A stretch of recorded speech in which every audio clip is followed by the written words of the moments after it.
What happens when a type 9's peace turns into panic? Stress hijacks your gift and twists it into your struggle.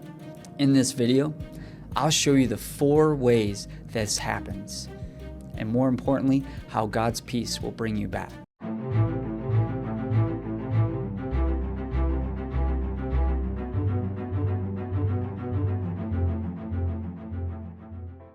In this video, I'm going to be walking you through the 4 key responses for the Enneagram 9. So what happens is when stress builds up, 9s move towards the average to unhealthy traits of a type 6. Instead of bringing a peaceful environment, they become anxious, reactive, and scattered. So stick around to the end, because stress response number 4 is the one that blindsides type 9s the most, but can also be the biggest opportunity for spiritual growth. The stress response number 1 is peace is hijacked by panic.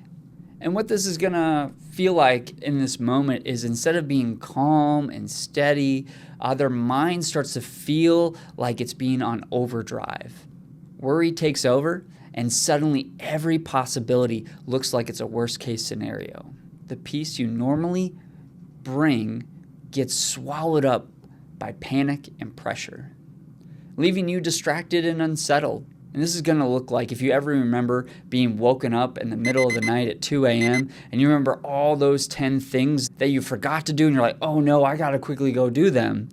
This is what it's going to feel like in those moments. You're going to be suddenly waking up and you're like, I forgot all these things I need to do.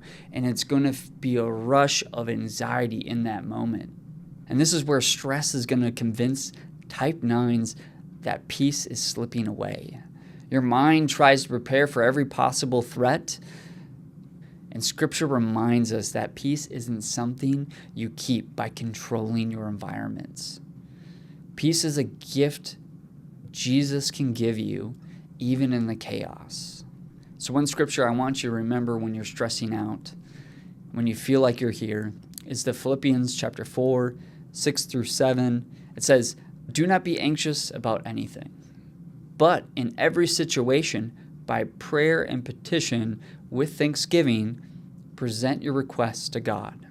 And the peace of God, which transcends all understanding, will guard your hearts and your minds in Christ Jesus." So here, Paul is not trying to say like, hey, you'll never have anxiety. No, he's recognizing that you are going to be anxious. And he's trying to show us this is how we're going to carry it. And so for 9s, when you start pulling all this anxiety from the type 6, what peace is going to feel immediately lost. But this is a promise by God that God is going to guard your heart and your mind when you turn to Him. Now on to stress response number 2 is hidden calm turns into conflict. Normally you avoid conflict, but in stress, you're irritable, and now it's rising to the surface. The little things start to bother you now. Where before you were like, it's not that big of a deal, I'll let that go. Frustration is now leaking out in sharp words, and you're becoming a little bit defensive. Instead of keeping the peace, you may find yourself starting arguments you never wanted in the first place. And so it's going to look like this. I live in Texas, and sometimes we have these really cold winters, and they usually are not prepared for the extreme winters. When these winters show up, it gets so cold and they're not prepared, the pipes freeze. And so a lot of times, once it gets back to warmer temperatures, you turn back on the water and you had no idea that your pipes were about to burst. That's what's going to feel like here, because you're going to turn on the water and it's going to be really quiet, and all of a sudden the pipes burst. And here you are in this moment, all this frustration is now coming out. When a type 9 stresses, all your hidden anger starts bubbling up to the surface. You don't want to feel it, but it slips out anyways. The truth is, anger isn't the enemy. It should be a signal. Stress reveals what you've been buried all this time, because type 9s are notorious to trying to go along to get along. And so what they've done is they kept burying it, and now they have all this anger piled up all this frustration piled up, and it's now coming out. However, the gospel wants to invite you to bring your frustrations, to bring your anger to God.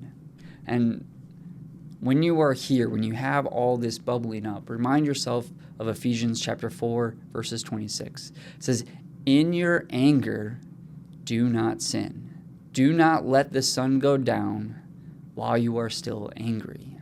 And so Paul wants to acknowledge anger here, and he wants to warn us to not let us control us. However, for the type 9s, you need to remind yourself when you're even pressing it down, because when stress hits you, it's going to come out eventually. Even if it's been months you've buried it, it's going to come out in those moments. And you need to remember that stress makes anger feel unavoidable, but remind yourself in Christ, He gives you a way to face this anger without being fully consumed by it. Hey, real quick, if this is connecting with you, don't miss this.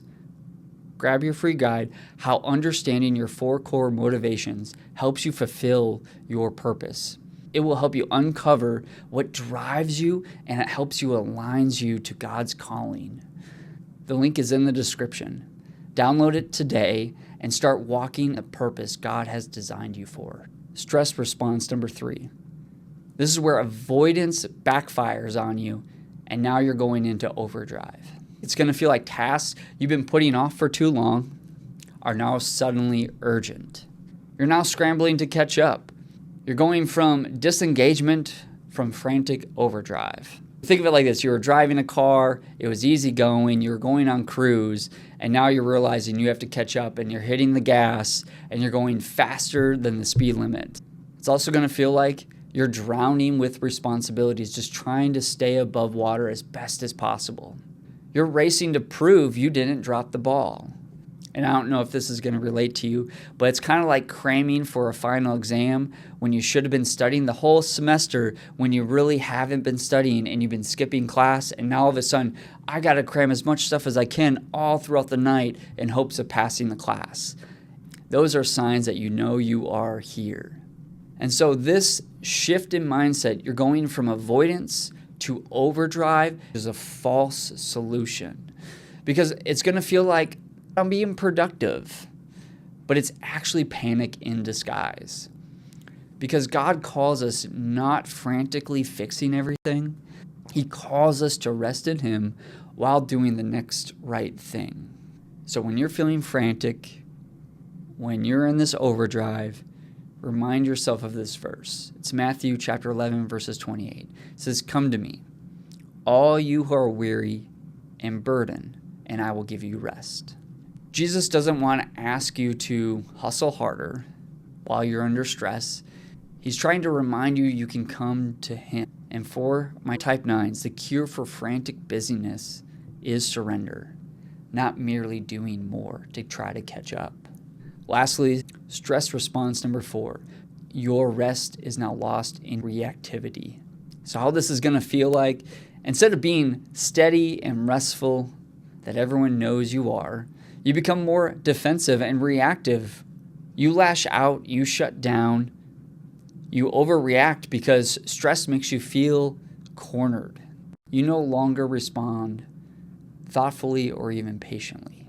You're now reacting impulsively. If you've ever met a cat that does not like being pet, but they're just sitting there calm, and you try to go pet it, and all of a sudden you get scratches on your arm, that's what a 9 is going to look like. They can look peaceful, but they will react very strongly and suddenly, and you might even get scratched.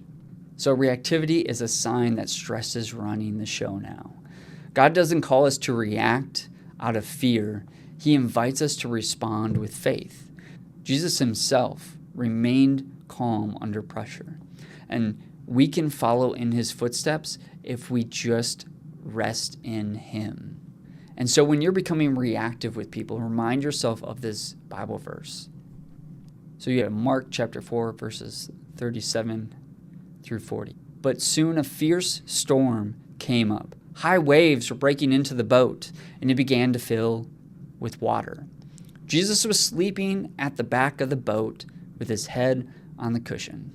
The disciples woke him up shouting, "Teacher, don't you care that we're going to drown?" When Jesus woke up, he rebuked the wind and said to the waves, "Silence, be still." Suddenly the wind stopped and there was a great calm. Then he asked them, "Why are you afraid? Do you still have no faith?" The disciples were panicking. The disciples were reacting, and rightly so. I mean, they don't probably know how to swim during storms, and they're probably thinking we're going to die. But here's the thing. The disciples forgot who was in the boat. They forgot that Jesus was in the boat, and he is their peace. Nines, you need to remind yourself in times of stress, in times of chaos, that the only person that can keep you internal peace is going to be Jesus. And so you need to remind yourself when those times come, because they're going to come, to remind yourself who's still in your boat. Because when you're close to him, that's where you're going to find true peace. When stress takes over, you can feel kind of lost. Your mind races, your calm has turned into conflict, and your presence feels swallowed up by panic. Instead of being the peaceful person we all know and love, you become the anxious fixer. You're caught in a cycle that leaves you drained. So my type 9s, stress will always tempt you to trade peace for panic, but the gospel says you don't have to live that way. Jesus is your Prince of Peace. He's the one who holds you when your thoughts spiral, who calms your heart when conflict arises, and who reminds you that your presence matters because his presence is with you. Before you click away, make sure you grab your free guide in the description. It's the best next step to help you discover your 4 core motivations and align them with God's purpose for you. And if you like personal coaching, the link is in the description. Click the discovery call. Let's keep growing together. And until the next video, I'll see you then.